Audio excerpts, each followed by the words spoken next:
कलयुग का है नाम अधारा, सुमिर सुमिर नर उतर ही पारा। ओम साई राम मित्रों, आज का ब्लॉग आप सभी हमारे साईं परिवार के लिए विशेष लाभकारी और कल्याणकारी है, क्योंकि आज के ब्लॉग में अपने साईं परिवार के लिए बहुत ही विशेष उपाय लेकर के आए हैं। जब आपके जीवन में संकटों का अंबार लग गया हो, आपके जीवन में लगातार बाधाएं आ रही हों और आप किसी भी क्षेत्र में सफल ना हो पा रहे हो, ऐसी स्थिति आ गई हो कि क्या करें क्या ना करें, आपको कुछ सूझ ही ना रहा हो, जिसे कहते हैं किंग कर्तव्य विमूढ़ की स्थिति, मतलब क्या करें क्या ना करें।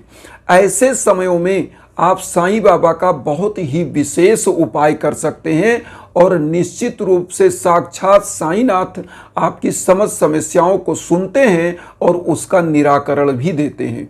मैं आपको बताऊं, साईं सच्चरित्र का 45वां नंबर अध्याय 45 नंबर चैप्टर में डायरेक्ट लिखा हुआ है कि इस कलयुग में श्री हरि के चरणों का और श्री गुरु के चरणों के चिंतन करने से समस्त भवसागर को आप पार कर सकते हैं। क्योंकि श्री गुरु हमारे कौन है? लिखा है, हरि रूठे गुरु ठौर है, गुरु रूठे नहीं ठौर। मतलब अगर ईश्वर रूठ गया तो गुरु का सरल है और गुरु रूठ गया तो किसी का सरल नहीं है। और इसीलिए मैं बार बार कहता हूं, इस कलयुग में गुरु का चिंतन, आपके जीवन में गुरु का विचार जरूर होना चाहिए और उनके बताए पथ पर चलना चाहिए। ऐसा जो चलता है इस कलयुग में वह सफलतम व्यक्ति होता है, समस्त रूपों में, चाहे आध्यात्मिक रूप में चाहे भौतिक रूप में। क्योंकि जब वह सदगुरु के बताए रास्ते पर चलता है तो उसका कल्याण होता है। आज मैं जो यह आपको बता रहा हूं, साईं सच्चरित्र का 45वां नंबर चैप्टर, काका साहेब दीक्षित को साईनाथ ने 2 ग्रंथ दिए थे, श्रीमद् भागवत और भावार्थ रामायण का नित्य प्रतिपाठ करने के लिए। तो काका साहेब दीक्षित जब पढ़ रहे थे तो उस समय श्यामा भी, माधवराव देशपांडे जी, मतलब श्यामा जिसे हम कहते हैं, वो भी वहाँ उपस्थित थे। वो सब देख रहे हैं। अच्छा, जब काका साहेब दीक्षित जो है श्रीमद् भागवत पढ़ चुके तो उसमें नवनाथों का वर्णन है। नवनाथ कौन थे? वह 9 ऐसे सिद्ध पुरुष थे, योगी थे, जिनका वर्णन था, जो समस्त पद सोपानों पर अपने अपने विचार उनके थे। तो काका साहेब दीक्षित श्यामा से कहते हैं कि वो लोग तो सिद्ध पुरुष हुआ, नवनाथ सिद्ध पुरुष थे जो कि उच्च कोट की भक्ति प्राप्त कर पाए और उनका जीवन सफल हुआ। लेकिन हम तो एक तुच्छ प्राणी हैं, एक आम इंसान हैं, हम क्या कर पाएंगे? हमारा जीवन कैसे मोक्ष प्राप्त करेगा? तो वहाँ पर श्यामा कहते हैं कि देखिए, हमारे पास साईं रूपी हीरा है, जिसके श्री चरणों को पा करके हम इस भव सागर को पार कर सकते हैं। क्योंकि हम उनके बताए मार्ग पर चल रहे हैं तो हमको कभी ऐसा दिक्कत नहीं आ सकता। इसी में एक कहानी आती है छोटी सी। एक पाखाड़े नामक व्यक्ति हैं जो उसी समय, मतलब दूसरे दिन वह उनके पास आते हैं, श्यामा के पास, और काका साहेब दीक्षित श्रीमद् भागवत पढ़ रहे थे। एकनाथ जी का, एकनाथी श्रीमद् भागवत पढ़ रहे थे। तो वो पखाड़े जी श्यामा जी के कान में बताते हैं कि मैंने ऐसा ऐसा सपना देखा और बाबा एक क्षीर सागर में बैठे हुए थे, जहाँ पर उनका चरण जो है उस जल में था और बाबा ऐसे दिख रहे हैं, उनके बगल आप भी हैं। श्यामा को भी बोलते हैं। तो बाबा के, मैं सोच रहा हूँ कि मैं बाबा का चरण कैसे छूं। तब तक मैं काका साहेब दीक्षित को डिस्टर्ब हो रहा था, वो श्री एकनाथी जो है वो पढ़ रहे थे श्रीमद् भागवत। तो वो रोक करके पूछ रहे, क्या कानाफूसी हो रही है, तुम लोग क्या बात कर रहे हो? तब उन्होंने बताया कि जो तुम कल मुझसे क्वेश्चन कर रहे थे, डिबेट कर रहे थे इस श्रीमद् भागवत को पढ़ने के बाद कि हमारा जीवन कैसे मोक्ष होगा, आज बाबा ने वही साक्षात चीज़ें इनको दर्शन के रूप में पखाड़े जी को दिया है। तो उन्होंने अपना, चूंकि काका साहेब दीक्षित व्यग्र हो गए कि मुझे भी बताओ कौन सा सपना था क्या, तो पखाड़े जी ने पूरी कहानी बताई कि मैंने बाबा को सपने में देखा।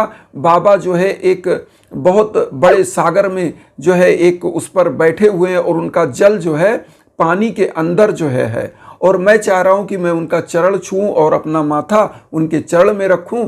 तो वहां श्यामा भी थे। तो उन्होंने कहा कि देवा, आप अपना पैर ऊपर उठाइए और ये पखाड़े आपका चरण छुए। तो फिर जब उन्होंने जल से चरण वो बाहर निकाला तब मैंने चरण छुआ और उन्होंने कहा कि आप क्या करिएगा कि ये एक बॉर्डर वाली धोती जिसको चुनरी बोलते हैं वो ला करके आप जो दीजिएगा। तो और वो जो है पखाड़े जी उस दिन जब आए थे तो वो धोती वगैरह सब हुआ, जो चीज़ बाबा ने सपने में उनको बताया वह सब लेके आए थे। तो काका साहब दीक्षित क्या करते थे कि 2 पर्ची लिखते थे। वो कहे कि बिना बाबा के आदेश के तो हम ग्रहण नहीं कर सकते, तो वह 2 पर्ची लिखते थे, स्वीकार और अस्वीकार। तो उन्होंने वह 2 पर्चियां गिराई और उसमें उन्होंने बोला कि जो निकलेगा हम वही करेंगे। तो उसमें जैसे ही पर्ची गिराया तो उन्होंने जो उठा के एक बालक से खुलवाया तो बालक ने खोला, उसमें स्वीकार। तो उन्होंने उस धोती को लिया। तो इसका मतलब आप समझिए, मेरा यहाँ कहने का मतलब समझिए कि साईं जब वह गुरु के रूप में आपके जीवन में आ जाते हैं तो समस्त चीज़ों का मार्गदर्शन करते हैं। लेकिन यहाँ पर श्यामा जी को जो श्री एकनाथी श्रीमद् भागवत उन्होंने दिया था, बाबा ने भावार्थ रामायण दिया था नित्य प्रतिपाठ को, यहाँ इसका मतलब समझिए कि बाबा कहते हैं कि तुम सदैव हमारा ध्यान करो, हमारा पूजा पाठ करो, मंत्र जप करो, हम तुम्हारा कल्याण करेंगे। इसीलिए बाबा कहते हैं जो जिस भाव से मुझे याद करता है हम उस भाव को उसको देते हैं। इसीलिए 11 वचन में लिखा है, जो शिरडी में आएगा आपत दूर भगाएगा, चढ़े समाधि की सीढ़ी पर, पैर तले दुख की पीढ़ी पर, त्याग शरीर चला जाऊंगा, भक्त हेतु दौड़ा आऊंगा, मन में रखना दृढ़ विश्वास, करे समाधि पूरी आस, मुझे सदा जीवित ही जानो, अनुभव करो सत्य पहचानो, मेरी सरल आँख खाली जाए हो तो कोई मुझे बताए, जैसा भाव रहा जिस जन का वैसा रूप हुआ मेरे मन का, भार तुम्हारा मुझ पर होगा, वचन न मेरा झूठा होगा, असहायता लो भरपूर, जो मांगा वह नहीं है दूर, मुझ में लीन वचन मन काया, उसका ऋण ना कभी चुकाया, धन्य धन्य वह भक्त अनन्य, मेरी शरण तज लेना नन। बाबा इस प्रकार से जो इस 11 वचन में सभी वचन है ना, 11 वचन वो अक्षर सह सत्य हैं, मैं आपसे कहता हूँ। और यहाँ पर मैं आपको जो आज उपाय लेकर के आया हूँ, बहुत ईजी उपाय। आप डेली की पूजा करते हैं, माताएं बहनें डेली की पूजा करती हैं, तो उनको क्या करना चाहिए। एक छोटी सी मैं कहानी रियल बताऊं, जो मुझसे एक ऐसे ही बहुत ही गरीब परिवार की महिला मिलने आई, जो इस उद्देश्य से आई कि गुरुजी मुझे कुछ ऐसा बताएंगे कि जिससे हमारा, उसका पति बहुत ज़्यादा दारू शराब पीता था, नशा करता था और वो उसको मारता पीटता था, ना तो कहीं मजदूरी करके भी लाती थी तो उसका भी पैसा छीन के पीता था। मेरे पास आई, मैंने सोचा इसका क्या निराकरण किया जाए। मैं बाबा के सम्मुख हाथ जोड़कर खड़ा हुआ और मेरे पास उदी थी बाबा की, तो जो मैं हवन करता हूँ उसकी भी उदी थी। उसको मैंने उसी में से, वो कई की पूजा करने पे भी वो गुस्साता है, चीज़ें करता है, मुझे कुछ करने। हमने कहा तुम कुछ मत करो, जो मेरे मन में आया मैं बता रहा हूँ। मैंने बाबा की ऊदी दिया, मैंने कहा लेके जाओ, पहले आप अपने घर के कोने कोने में इस ऊदी को थोड़ा थोड़ा डाल देना और उसके बाद इस ऊदी को उसके मस्तक पर लगा दिया करना और स्वयं लगाना और फिर देखना कि क्या होता है। मैं आपको बता दूं, वो व्यक्ति सुधर गया और दारू शराब से दूरी हो गई। आज वो बढ़िया कमाता है और वह परिवार सुखी है। तो बाबा की कृपा एकदम छोटी सी चीज़ों से भी हो जाती है। तो यहाँ जो मैं उपाय बता रहा हूँ, डेली पूजा कैसे करें। बाबा की पूजा के लिए डेली की पूजा मैं बता रहा हूँ और इसी से आपके समस्त संकट दूर होंगे। तो मैं आपको बताने जा रहा हूँ, बाबा की डेली की पूजा में आप थोड़ा सा पुष्प ले पाएँ तो वो ले लें, एक धूप बत्ती, एक घी का दीप या तिल के तेल का दीप या सरसों के तेल का दीप। और उसके बाद आपको क्या करना है, अगर आपके पास मूर्ति है बाबा की इटालियन मार्बल वाली, जिस पे जल अगर डालते हैं तो उसमें दिक्कत ना हो, क्योंकि जो ऐसी प्लास्टर ऑफ पेरिस की मूर्ति होती है उस पर जल डालेंगे तो दिक्कत आती है, लेकिन जो ऐसे मार्बल वाली मूर्ति होती है उसको आप नहला सकते हैं। तो बाबा को मंगल स्नान करा दें, उस जल को थाली में रख के पूरे घर में छिड़क दें। उसके बाद बाबा को सूती कपड़े से, मखमली कपड़े से बढ़िया से उनका जो है मूर्ति को पोंछ दें, उनका श्रृंगार कर दें, चंदन तिलक लगा दें। वही वही चंदन तिलक स्वयं लगाएं और बाबा की ऊदी प्रतिदिन आप लगाएं। अगर आपके पास ऊदी नहीं है साईं की, अगर थोड़ी बहुत ऊदी है तो आप उसको ज़्यादा कर सकते हैं। आप क्या करिए, जो डेली धूप बत्ती जलाते हैं उसी में उसकी ऊदी मतलब उसकी राख को इकट्ठा कर लें और वो भी विभूति बन जाएगी, ऊदी बन जाएगी। उसको एक जगह डिब्बी में रख लीजिए, डेली चंदन लगाइए, तो वह भी वही कार्य करता है।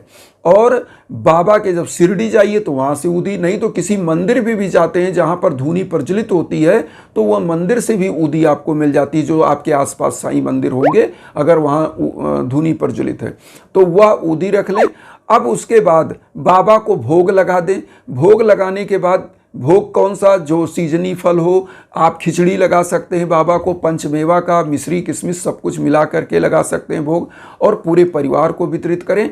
उसके बाद भोग के बाद जो आप डेली पूजा करते हैं, साईं चालीसा, साईं बावनी, 11 वचन, ये करिए। उसके बाद किसी एक मंत्र का जप, बाबा को एक मंत्र का, कोई भी एक मंत्र, क्योंकि लिखा है जैसे साईं सचरित्र में कि गुरु के चरणों का ध्यान, तो मंत्र क्या है, मंत्र आप ध्यान है, वो कंसंट्रेशन लाता है। आप डेली एक ही माला करें, 108 बार ही नाम जप करें। तो ओम साई राम, ओम श्री साईनाथाय नमः, जो मंत्र इजी लगे, जो आप आराम से कर सकें, वह बाबा का वह मंत्र करें 108 बार। और उसके बाद लास्ट चीज आप जान लीजिए, जीवों के प्रति दया। ये नहीं कि मैंने बहुत सारे लोगों को देखा है कि जीवों को इतना बुरी तरीके से मार देते हैं, जैसे कोई कुत्ता आ गया उनके दरवाजे वो डंडा उठा के ऐसे मार देते हैं। ये सब बहुत ही बुरी चीज़ है। आप शिरडी अगर जाएंगे कभी बाबा का दर्शन करने, आप देखेंगे लाइन में आपके आसपास कुत्ते भी बाबा की समाधि तक जाते हैं। मैं तो बहुत बड़ा एक कहानी और सुना, टाटा जी जो इतने बड़े उद्योगपति, उनके यहाँ समस्त संस्थानों में कुत्तों के लिए छूट था, कोई मारता नहीं था। वो स्वयं उनके लिए जो है एक कोष बनाया उन्होंने, एक उनका सहयोगी बालक था, उसको उन्होंने अपने यहाँ नियुक्ति दिया और वह उस बेल्ट बनवाया कि कुत्तों का जो एक्सीडेंट होता है कहीं, ये चीज़ें उसकी बचाव के लिए। तो देखिए, जीव आत्माओं पर जब दया करते हैं तो आपके अंदर ईश्वरत्व की कृपा आती है। और हमारे तो साईं कहते हैं, साईं सचित्र पढ़ेंगे, उसमें कहा गया है कि किसी भी जीव आत्मा का दिल नहीं दुखाना चाहिए, क्योंकि अगर आप दुखाते हैं तो मैं आपके ऊपर क्रोधित होऊंगा। अगर आप जीव आत्माओं के लिए अच्छा करेंगे तो हम आपके लिए अच्छा करेंगे। तो साईं का यह चीज़ है, आप पूजा पाठ करते हैं तो ऐसे ही दया भाव होना चाहिए। लास्टली मतलब जो मैं ये जीवों के लिए बता रहा हूँ, जीवों के लिए आप क्या करिए, खिचड़ी बनाते हैं, आप डेली भोजन करते हैं, आपके दरवाजे पर कोई कुत्ता आता है इस नज़र से आता है, कोई गाय आती है इस नज़र से, या स्वामी, इस घर का स्वामी मुझे भी कुछ देगा, एक निवाला दीजिए और फिर देखिए आपका जीवन कैसे बदलता है। यहाँ पर लास्ट चीज, बाबा की किसी भी पूजा का फल तभी मिलता है जब गरीबों दीन दुखियों को अपनी मेहनत की कमाई का कुछ अंश दान करते हैं, चाहे अन्न दान के रूप में, चाहे वह फल दान के रूप में, वस्त्र दान के रूप में। जैसा कि आपने सुना कि पखाड़े जी एक धोती लेके आए थे, तो आप भी क्या करिए, किसी गुरुवार को बाबा को एक पुष्प की माला, किसी मंदिर जाइए, एक छोटी सी चुनरी लीजिए, अपने पैसे से खरीदिए, वो वहाँ पर चढ़वाइए, वहाँ पर फल फूल चढ़वाइए, वहाँ पर गरीब दीन दुखी जो मिले उनको दान करिए, तो इससे आपका कल्याण होगा। आज मुझे एक बहुत ही अच्छी खबर मिली जो मैं आप लोगों को बताना चाहता हूँ। जिनके लिए मैंने यज्ञ याजन किया था, उनका लड़का जो है MBA किया हुआ था, बहुत समय से उनको बहुत कम सैलरी पर इधर उधर जॉब करना पड़ता था, लेकिन उनको आज बहुत ही अच्छे पैकेज पर जॉब मिला और उसके लिए बहुत बहुत बधाई। जो रहने वाले हैं ये जो है छत्तीसगढ़ के, तो साहू परिवार से हैं, तो इनके लिए बहुत बहुत बधाई। प्रभु इनका कल्याण करे, इसी तरह से लोग बढ़ते रहें। और इन्हीं भावनाओं के साथ एक चीज़ कहेंगे कि आपको भी अगर जीवन में कोई कष्ट है, यज्ञ याजन हवन पूजन कराना चाहते हैं, तो उसके लिए हमारे इंस्टाग्राम का लिंक आप वीडियो के बीच बीच में है, उस पर आप कांटेक्ट कर सकते हैं, मैसेज कर सकते हैं, कॉल कर सकते हैं, हमसे बात हो सकती है। तो इन्हीं भावनाओं के साथ एक चीज़ और कहेंगे, वसुधैव कुटुंबकम की जो भावना हम लेकर चल रहे हैं, उसमें आप सभी लोग चैनल को सब्सक्राइब करके हमें भी अपना परिवार बनाइए। उन साई भक्तों तक वीडियो को जरूर शेयर करिए जो किन्हीं कारणों से कष्ट में, दुख में। इसी भावना के साथ ओम साई राम।